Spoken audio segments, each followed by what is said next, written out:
국민의힘이 끝내 젊은 병사의 억울한 죽음을 져버렸습니다. 명령 과정에서 무리한 지시, 대통령실로부터의 외압 의혹을 뒷받침하는 증거가 잇따라 나오는데도 집권당은 끝내 국민의 뜻을 외면했습니다. 최고 권력자인 대통령을 따르느라 공정과 상식은 물론이고 양심까지 저버린 것입니다. 최근 또 다른 젊은 훈련병이 입대 열흘 만에 사망하는 사고가 있었습니다. 채까지 우겨넣은 24kg이나 되는 무거운 군장을 메고 연병장 내 선착순 달리기를 하는 명백한 가혹행위가 죽음의 원인입니다. 고인의 명복을 빕니다. 훈련이 죽음에 이를 때까지 그야말로 죽도록 훈련을 시킨다는 게 말이 됩니까? 관련 규정이 전혀 지켜지지 않았던 것도 분명합니다. 장소와 시간만 다를 뿐 또 다른 해병대원 순직 사건 아니겠습니까? 나라와 군이 국민 생명을 지키는 대신에 수단화하고 오히려 군인들을 희생을 시키고 있는데 대한민국 어느 부모가 안심하고 자식을 군에 보내겠습니까? 얼마나 불안하겠습니까? 장병들이 군 소모품이 아니지 않습니까? 더 이상의 안타까운 희생을 용납할 수 없습니다. 민주당은 내일 시작되는 22대 국회에서 곧바로 최해병 특검법을 내용을 보완해서 재발의하겠습니다. 국민의 뜻에 맞서 대통령이 아무리 거부권을 남발해도 끝까지 막아내겠습니다. 억울하게 죽은 해병대원 사건의 진상을 그리고 사건 은폐 조작의 실상을 반드시 밝혀내겠습니다. 지금 이 순간에도 곳곳에서 국방의 의무를 다하고 있는 이 땅의 젊은 청년들 그리고 부모님들도 안심하실 수 있도록 국민의 생명과 안전을 지키는 데 최선을 다하겠습니다. 하나 추가로 말씀드리고 싶은 게 대한민국 국회가 신라시대 화백입니까? 만장일치 아니면 결정을 못합니까? 대통령이 국회에서 합의된 게 아니면 소수인 국민의힘이 동의하지 않고 처리된 법안은 100% 다 거부하면서 그걸 무기로 쓰라고 했다고 합니다. 다수결, 최선으로 토론을 해서 합의를 끌어내되 합의가 안 되면 다수결로 결정하는 게 민주주의 원리 아닙니까?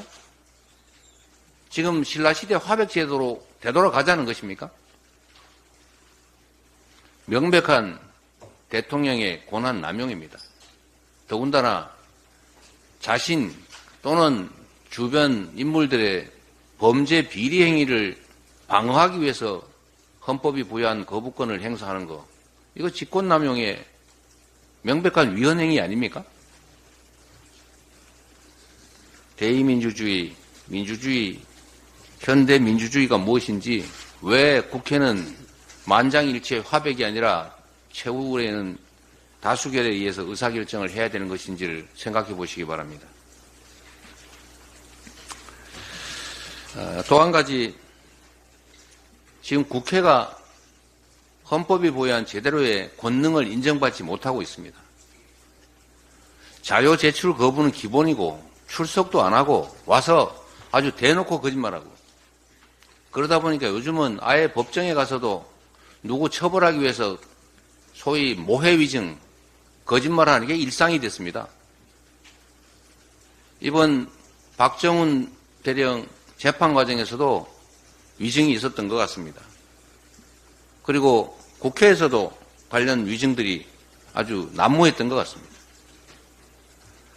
이번 21대 국회는 이번에 끝나기 때문에 고발을 통해서 처벌할 길이 막혀버렸지만 22대 국회부터는 우리 원내대표께서 각별히 관심 가지셔서 법이 정한 자료제출 거부라든지 출석 기피라든지 위증에 대해서는 단 하나의 예외도 두지 말고 엄하게 처벌해서 절대로 진실을 감추는 거짓말 또는 법률에 어긋나는 행위 못하도록 해주시기 바랍니다.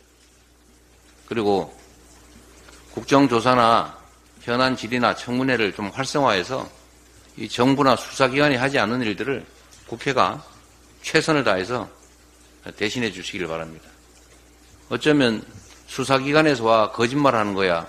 수사기관이 눈 감으면 그만이고 수사 기소기관들과 짜고 법정에서 거짓말하는 것도 특검이 아니면 처벌할 길이 없는데 최소한 국회에서 위증을 하거나 출석을 의무인데도 불응하거나 하는 것은 고발 조치해서 처벌할 수 있지 않습니까?